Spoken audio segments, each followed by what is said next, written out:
as is the case with this ethanol plant in Nowra, Australia.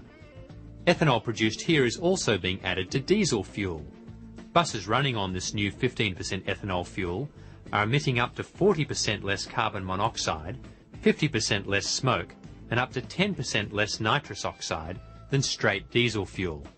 In the context of ethanol making a significant contribution to transport fuel needs, we need to think about producing ethanol from cellulose, or more correctly, lignocellulosic feedstocks.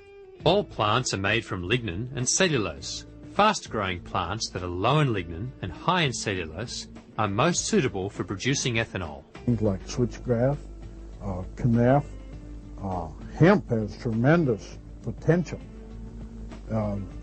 both because it has many products to be produced from it, and also because of the tonnage that can be produced per acre.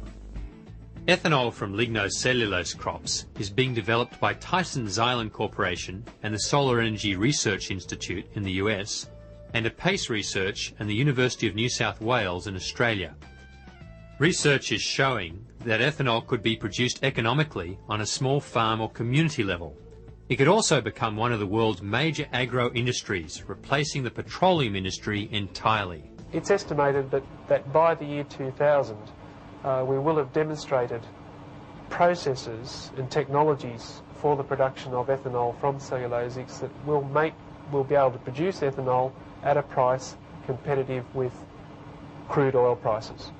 Even the United States could produce all of its transport fuel needs as neat ethanol. Australia, no problem. All of our liquid fuel for transport could be ethanol.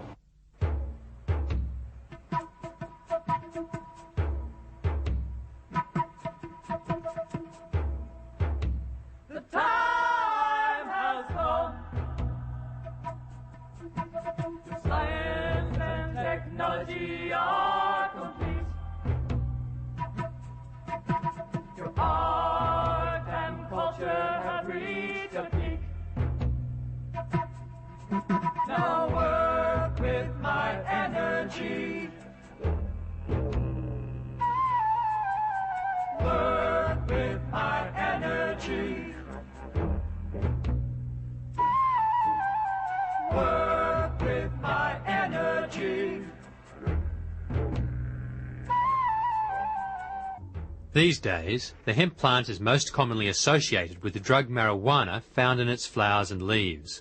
Historically, however, marijuana has been much more than a recreational drug. The father of Chinese medicine, Emperor Shen Nung, included marijuana in his pharmacopoeia almost 5,000 years ago. Recently, marijuana was found in a 1,600-year-old skeleton of a woman giving birth near Jerusalem. Medical literature of the time indicates that marijuana had the power to increase the force of uterine contractions and to provide a significant reduction of labour pain. References to marijuana are also recorded in Egyptian, Assyrian, Greek and Roman writing from the same era. On the Indian subcontinent, marijuana is found in many preparations in ancient Ayurvedic medicine and is still widely used today. In the last century, marijuana was mainly used in tincture form as a treatment for migraine headaches, for menstrual cramps, for nervous anxiety, as a sedative. Dr. Lester Grinspoon is the world's foremost researcher and author on medical marijuana. Now, the modern uses of cannabis are quite striking.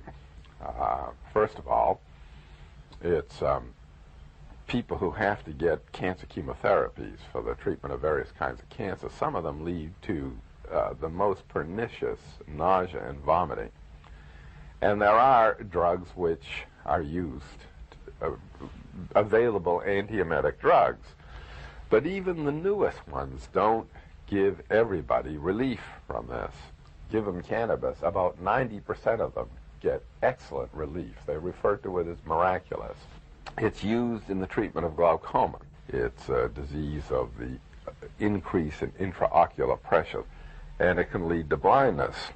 Well, there are drugs to treat this, but those drugs have a lot of problems with them. My condition is glaucoma, and after a year of trying the conventional medications, which are very serious, some of them are actually based on nerve gas, and my body did not respond well to them, A doctor decided to uphold his Hippocratic oath instead of the hypocritical law and tell me that if I didn't start using marijuana, I would go blind. It's been demonstrated that the cannabis has a remarkable capacity to lower intraocular pressure, and there are people now who believe that they have saved their eyesight by using cannabis. As long as I use marijuana in any way, such as eating it or smoking it, either way, my pressures remain perfectly normal, as if I don't have the disease at all. It's a total deterrent for me. Cannabis has also been proven to be of therapeutic value in the treatment of AIDS, multiple sclerosis, paraplegia and quadriplegia, asthma, epilepsy, pain relief, and other ailments. It has also been used as a topical antibiotic and analgesic.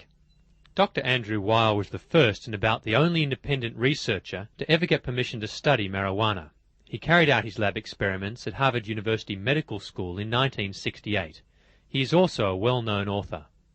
I think the great advantage to trying to find medical uses of marijuana is that it's so non-toxic. You know, relative to most of the drugs that we use in medicine today, it's very harmless. It just doesn't do that much to the physical body. But marijuana remains one of the most illegal substances on the planet. In US law, it is placed in the most dangerous category, Schedule 1. It's in that schedule that drugs like LSD, heroin, and marijuana are placed. And drugs that are in that schedule can't be used at all. They're completely off limits. Can't even do any clinical research. For the last 19 years, all efforts to pry cannabis out of Schedule 1 and just move it to Schedule 2 have failed. In 1972, the US Drug Enforcement Administration's senior judge, Judge Francis Young, commenced hearings on marijuana. He came up with a 60-odd page opinion saying marijuana is probably the safest drug in the pharmacopoeia, and it certainly has medical utility, and it should be moved to Schedule 2. It's quite extraordinary just how steadfast the U.S. government has been in not allowing this to be used as a medicine.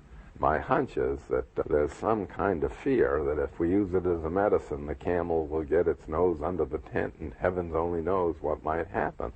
As Judge Francis Young said, it's unreasonable, arbitrary, and capricious, and I add immoral to that list. It's become so expensive on the street now that frequently these people who need it for medicinal reasons grow it, and they get caught. I was arrested and taken to a county jail, which was pretty unpleasant, for the illegal rape, as I call it. I tried it, and I was able to actually cook a meal and eat it. And ever since then, we smoked it for 2 years, and then that's when we got arrested. 12 agents from the local Vice Squad played Miami Vice, shattered their front door, put guns to their heads, drug them off to jail.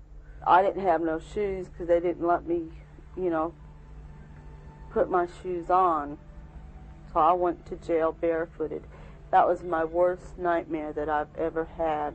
It's just awful that these people should have to suffer this way. I mean, the law imposes, here are people who are already suffering from serious diseases and disorders and symptoms, and the law is now imposing another layer of anxiety on these poor people.